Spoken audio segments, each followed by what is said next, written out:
শ্রীমদ্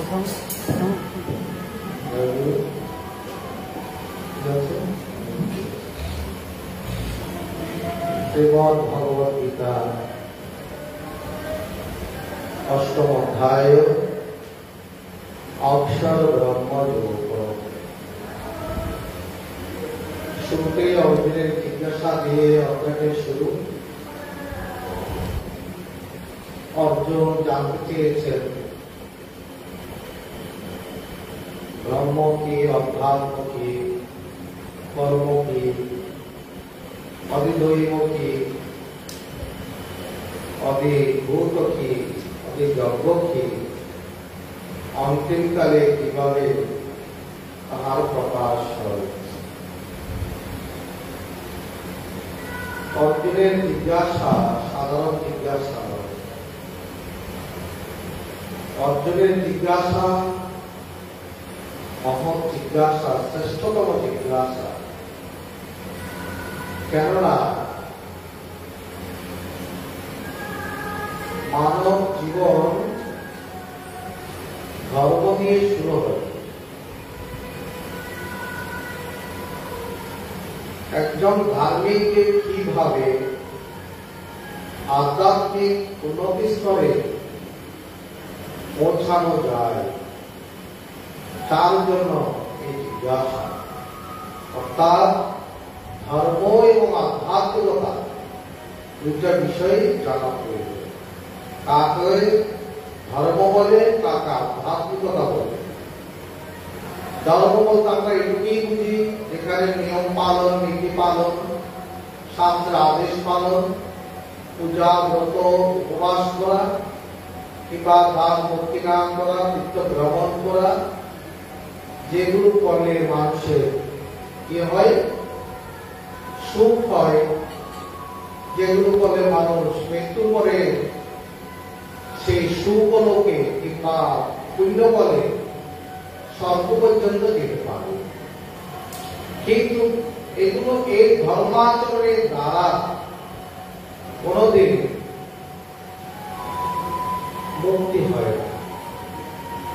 ধর্মাচরণের দ্বারা মুক্তি হয় না, সুখ দুঃখ সুখের অপনয়ন হয় না, আধ্যাত্মিক দুঃখের নিবৃত্তিও হয় না।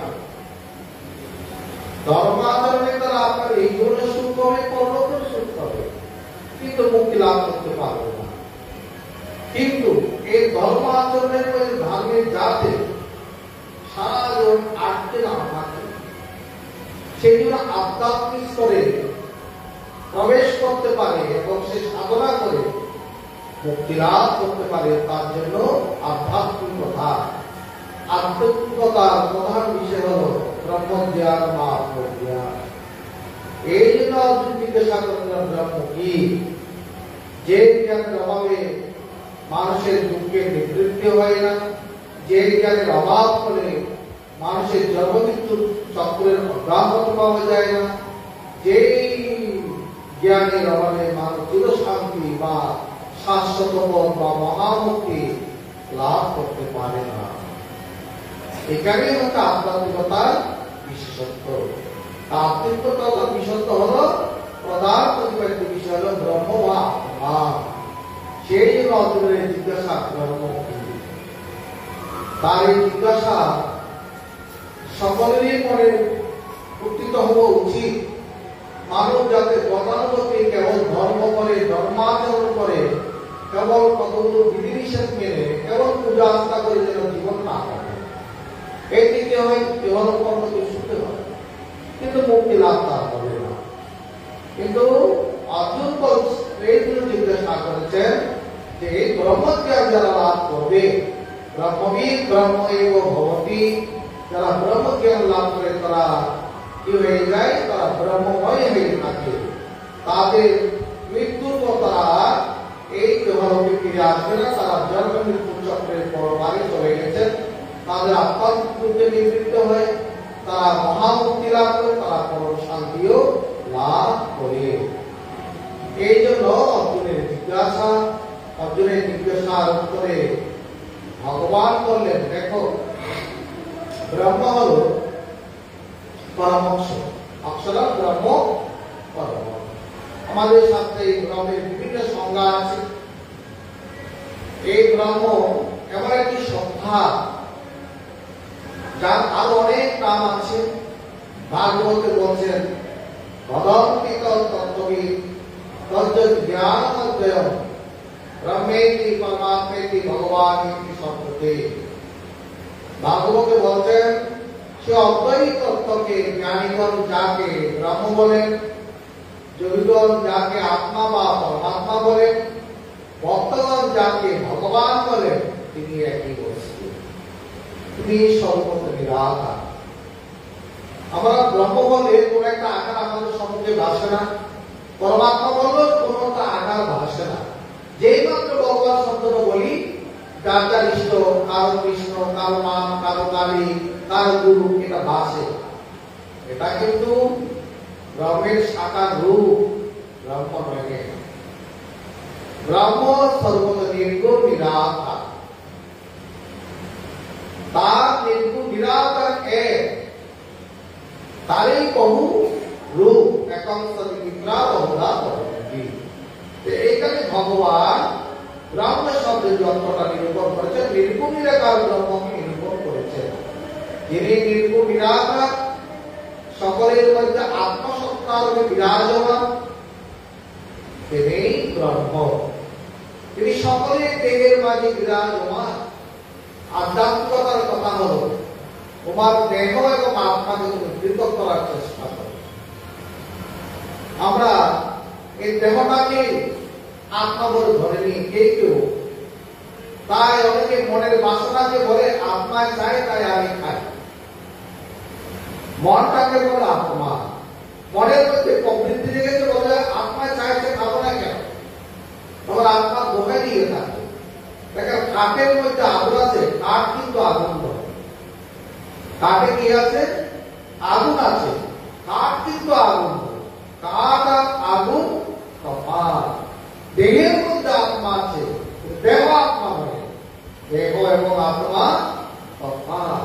এই তফাৎ রচনা করা, এই তফাৎ অনুভূতি লাভ করা, দেহর প্রতি অনাসক্ত হয়ে আত্মজ্ঞান লাভ করা হল আধ্যাত্মিকতা। এই জন্য অর্জুনের জিজ্ঞাসা, যাতে আমাদের বিচার, আমাদের বিবেক, আমাদের বরাদ্দ দিন দিন সূক্ষ্ম থেকে সূক্ষ্মতর স্তরে আমাদের পৌঁছে। আমরা যদি এক জায়গায় দাঁড়িয়ে থাকলাম কেবল কতগুলো বিধিনিষেধ পালন করে, তাহলে সঠিক ধর্ম আচরণটা হচ্ছে না। ধর্মের লক্ষ্য কি? ধর্মের লক্ষ্য হল মোক্ষ, চতুর্বর্গ। আমাদের মানব জীবনের জন্য ঋষিরা চতুর্বর্গ নির্ণয় করেছেন। তোমার জীবন ধর্ম নিয়ে শুরু করো, ধর্ম, অর্থ, কাম, মোক্ষ। অর্থাৎ ধর্ম দিয়ে তোমার জীবন শুরু হবে, আর মোক্ষ বা মুক্তি লাভ করে তোমার জীবনের পর্যবসান হবে। তো মোক্ষ লাভ তো তারাই করে যারা আত্মজ্ঞান, ব্রহ্মজ্ঞান সাধনা করে, সাধনা করে আত্মজ্ঞান লাভ করে, তারাই তো মোক্ষ প্রাপ্ত হবে। আমরা কি করি? সংসারে কতগুলি ধর্ম আচরণ করি, অন্তর উদ্ধার করি, কামনা বাসনা চরিতার্থ করে, অপরন্ত কতগুলো কামনা নিয়ে মৃত্যুবরণ করি। তার মহাত্মারা বলছে মানুষ মৃত্যুর সঙ্গে কি নিয়ে যায়? বলে মৃত্যুর সঙ্গে তার উদাহরণ করে থাকে জাগতিক যে সমস্ত সম্পদ অর্জন করেছে, বিত্ত অর্জন করতে, এগুলো যায় না। যায় কি? তার সূক্ষ্ম দেহটা যায়, তার সঙ্গে কামনা বাসনা সংস্কার যায়, তার সঙ্গে পাপের সংস্কার যায়, তার সঙ্গে জীবনের প্রভাব যায়, যেগুলো আমাকে আবার পরবর্তী জন্মের জন্য সহায়ক করবে, পরবর্তী সুখ দুঃখ ভোগের সহায়ক হবে। একমাত্র সুকৃতি যে নিষ্ঠাভাবে ঈশ্বর উপাসনা করে, এর যে ফল বা সুকৃতি, এটা হল মহামূল্যবান। এটা যাদের সঙ্গে যায় তারা তরিত একটা মানব জন্ম লাভ করে, সাধনা করে তারা মুক্তি লাভ করতে পারে। এই মানুষের মৃত্যুর সঙ্গে এই পাঁচটি জিনিস যায়: সূক্ষ্ম দেহ, কামনা বাসনা, পাপের সংস্কার, জীবনের প্রভাব, সুকৃতি। তো মানুষের উচিত সুকৃতি দিয়ে যেন অন্ত মুক্তি লাভ না করলেও সুকৃতি নিয়ে যেন ইহোপচার করতে পারে। তাই মানব জীবনের প্রয়োজন ভালো সংস্কার প্রস্তুত করা। ভালো সংস্কার, আপনি ভালো কাজ করলে তার প্রভাব থাকবে, খারাপ কাজ করলে তার এই প্রভাবটা দিয়ে মানব জীবন হলো একটা স্তূপ, সংস্কারের স্তূপ। যেদিকে পাল্লা ভারী সেদিকে আপনার গতি হবে। আপনি যদি খারাপ সংস্কার অর্জন করতে থাকেন আপনার অধোগতি হবে, আপনি যদি ভালো সংস্কার অর্জন করেন আপনার ঊর্ধ্বগতি হবে। ভগবান গীতার ৪র্থ অধ্যায়ে বলে দিয়েছেন, যারা সত্যগুণে থেকে দেহত্যাগ করে বা মৃত্যুবরণ করে তাদের ঊর্ধ্বলোকে গমন করে। যারা রজগুণ থেকে মৃত্যুবরণ করে তারা এই জগৎ মধ্যলোকে মানে পৃথিবীতে তারা আসে। আর অধোগচ্ছন্তি তামসা, যারা তমগুণে থেকে মৃত্যুবরণ করে তাদের কি হয়, তারা সেই পশু পক্ষী পতঙ্গ হয়। যারা নবধার, আমাদের শরীরে যে ৯টি ধার আছে, ৯টি দরজা আছে, ২ কান, ২ নাসা, ২ চক্ষু, ১ মুখ, আমাদের মুখটা, আমাদের পুরীটা মলমূত্রের ধার। তো যারা এই ৯টি দ্বার দিয়ে আসা যাওয়া মানে মৃত্যুবরণ করে তাদেরই আসা যাওয়া হবে। যারা এই ৯ ধার দিয়ে মৃত্যুবরণ করে কোনো না কোনো দ্বার দিয়ে প্রাণবায়ু যাবে। মলমূত্রের দ্বার দিয়ে যারা যায় তারা তামসিক গতি বা তমলোক বা অধোলোক প্রাপ্ত হয়। তাদের গতি উপনিষদ বলছেন তারা অন্ধকার লোকে গমন করে, যেখানে সূর্যের আলো নাই। অন্ধের তমসা বৃতা, তারা অন্ধকার লোকে গমন করে। যারা সেই মুখ দিয়ে, চক্ষু দিয়ে, কান দিয়ে মৃত্যুবরণ করে তারা অন্তত অন্য লোকে যায়। আর যারা আকাশ চক্রের উপর ভেদ করে মৃত্যুবরণ করে তারা সত্য মুক্তি প্রাপ্ত হয়। এখন আমরা আমাদের জীবনটাকে আমরা যেরকম ভাবে সাজাবো সেরকম আমাদের মৃত্যু হবে।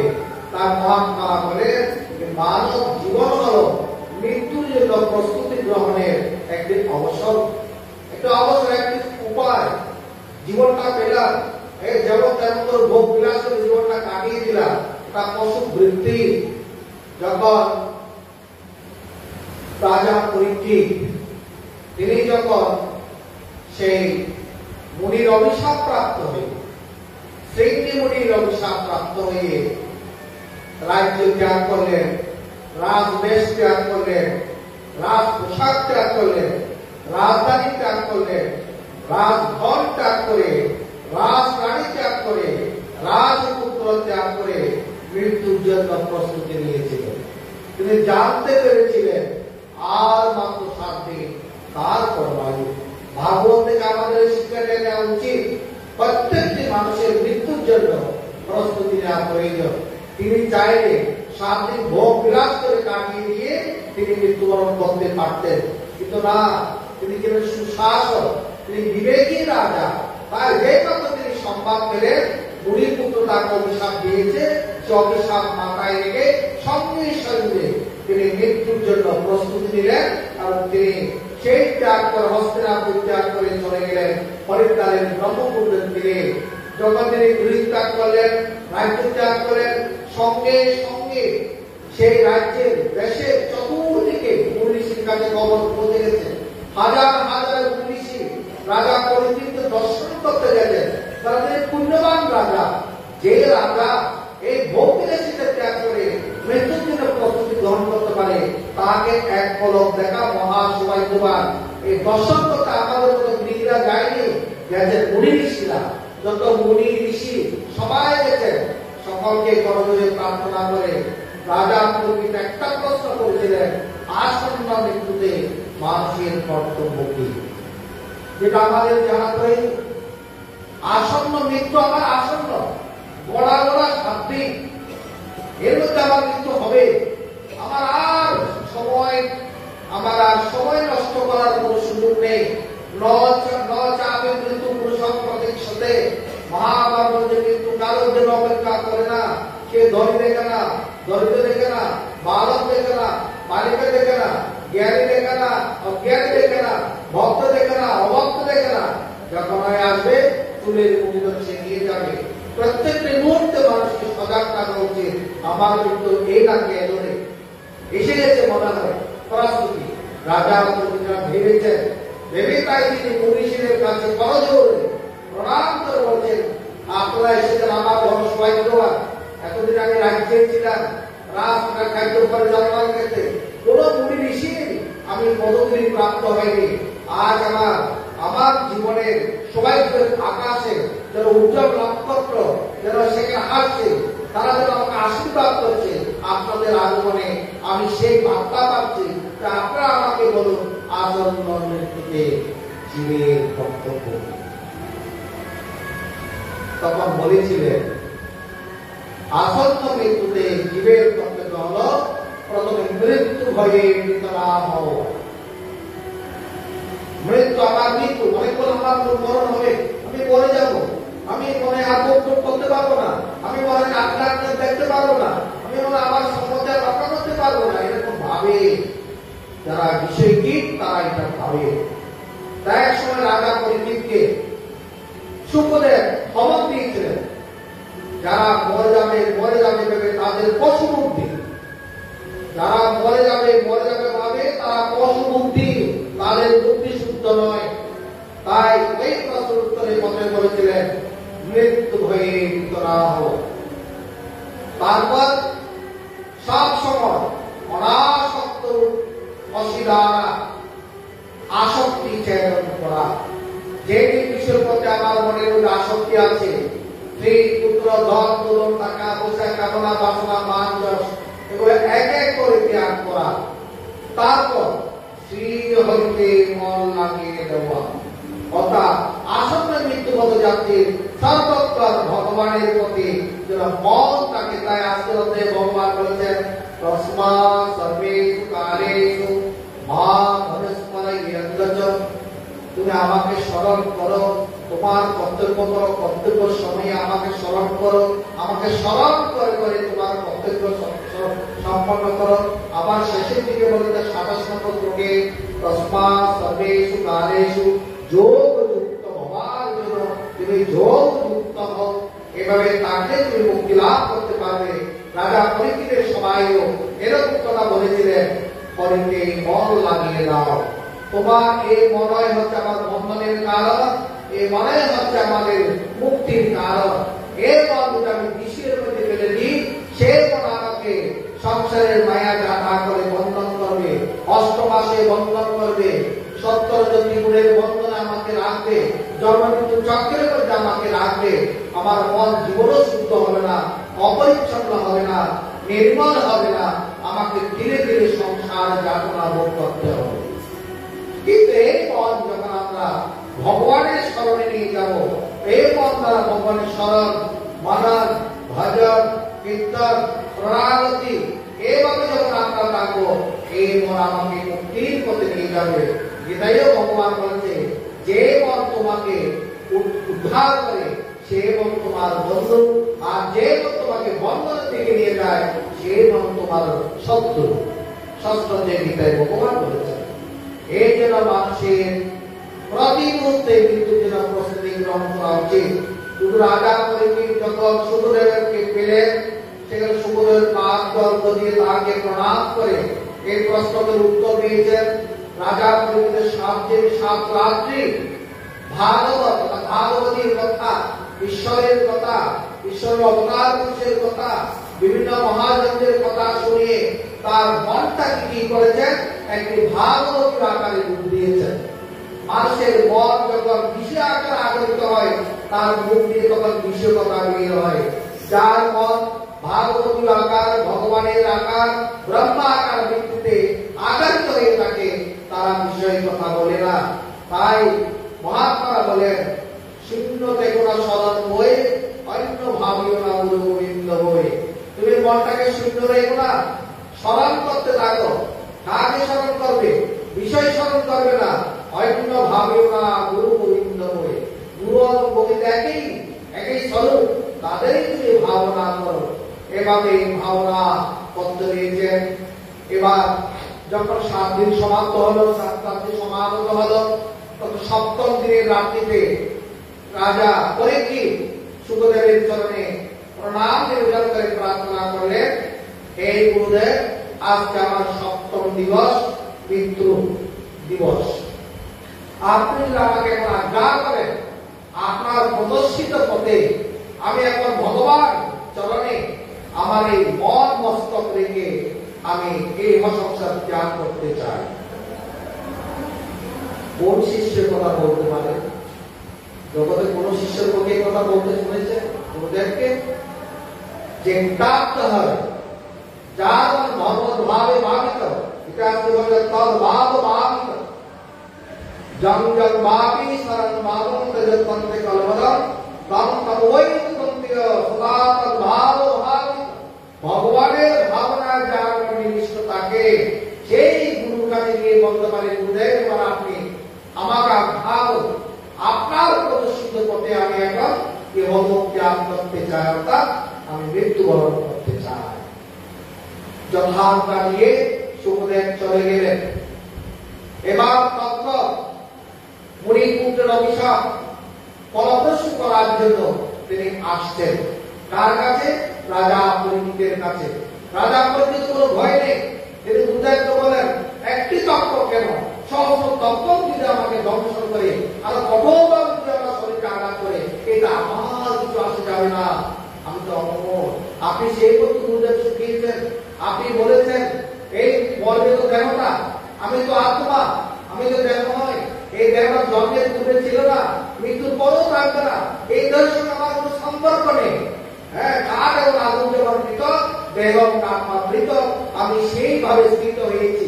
সুতরাং আপনার প্রদর্শিত কথা আমি এখন মৃত্যুবরণ করবো। তখন আসছে রাজা পরিচিতকে দর্শন করার জন্য পথের মধ্যে দেখা হয়ে গেল কাশ্যপ মুনি। কাশ্যপ মুনি চিন্তা করছেন, রাজ চক্রবর্তী রাজা পরিচিতের যদি মৃত্যু হয়, রাজ্যের তো ভারী অমঙ্গল হয়ে যাবে এবং সুশাসন রাজা আমরা পাবো না। আর যেভাবেই হোক রাজার পরিচিতের মৃত্যুকে আটকাতে হবে। তাই এই কাশ্যপ মুনি গিয়ে এই তপকের পথে দাঁড়ালেন।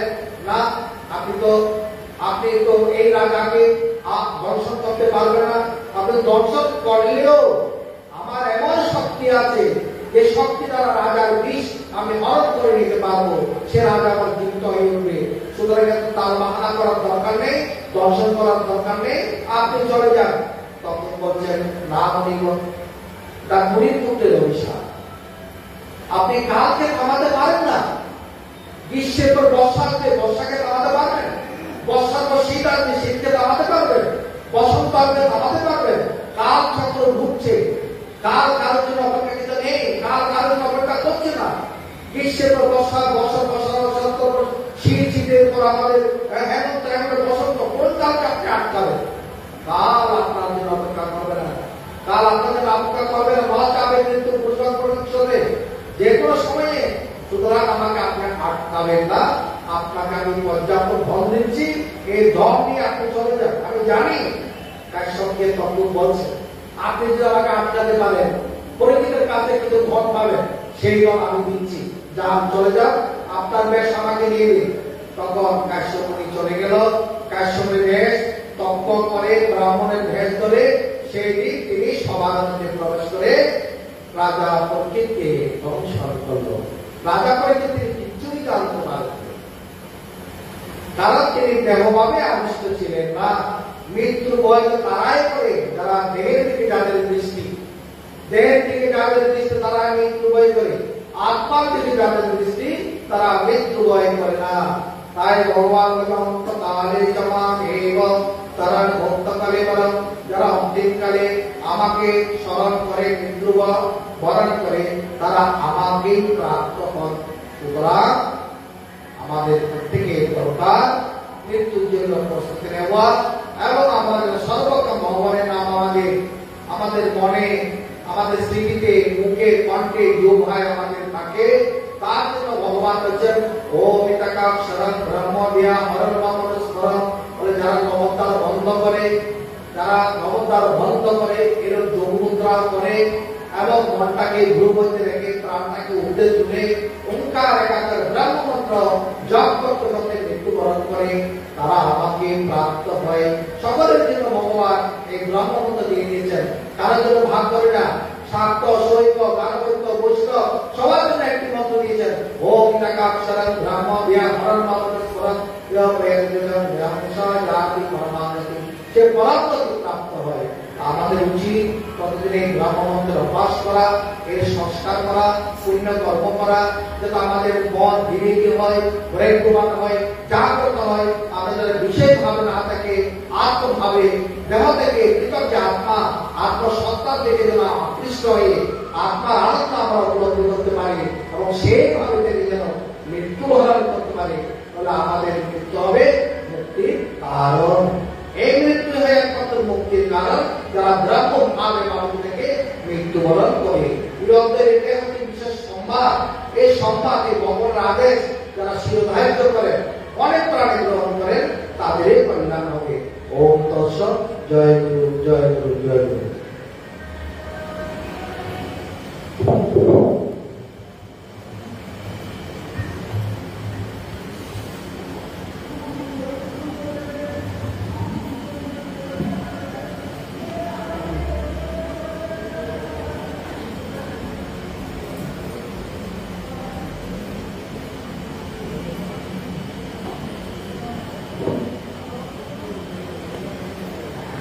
जय गुरु।